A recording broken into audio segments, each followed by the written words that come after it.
Hi, I'm Andrew, and in this video I'm going to talk about the issue of teaching mixed level students English language in Hong Kong. So on average, there are usually around 30 students per class in a primary school in Hong Kong, and with these mixed level students, I think it can be a challenge for a teacher because sometimes we might fall into the trap of a one method fits all type of style.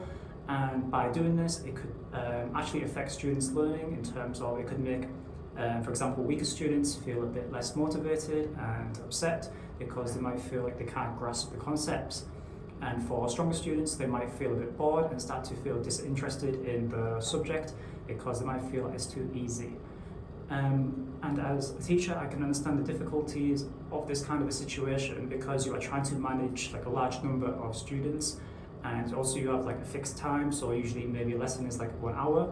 So you have a fixed time in terms of what you need to teach, and also you have the teaching schedule, what subjects, what topics you need to cover, and things like that. But I think that this problem, there are a few methods which can help to improve the situation.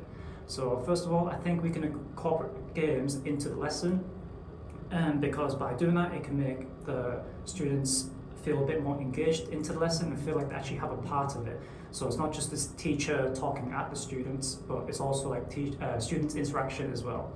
And this can also help build teamwork skills. And for stronger students, they can also help weaker students. So for weaker ones, this can help them feel maybe a bit more comfortable because it's their own peers which are trying to help them.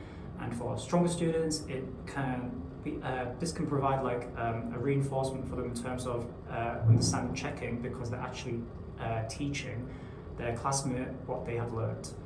And as a teacher, during this time, we can also ask them questions and also use the physical world to check for understanding for the students.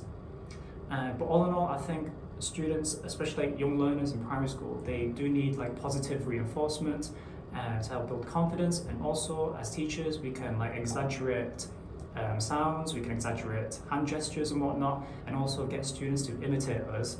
So basically they at least have the language acquisition down for weaker students. And going on to that topic, I think language acquisition for weaker students is particularly important. So just make sure they at least are able to use the language. And in terms of the English language learning, that can come a bit later on once they've actually grasped the concepts, because I think when you're trying to teach concepts, it might be a bit overwhelming for students, and it could actually make them feel not as interested when you're just trying to drill concepts into their head, especially at such a young age as well. So by making the lesson interesting, helping develop the interest in English language, and then slowly applying the more technical side of it, that can help the weaker students. And for stronger students, we can provide extension work, things like that, just to make sure that they are maintaining a level of challenge that they can still feel interested in the language. Thank you.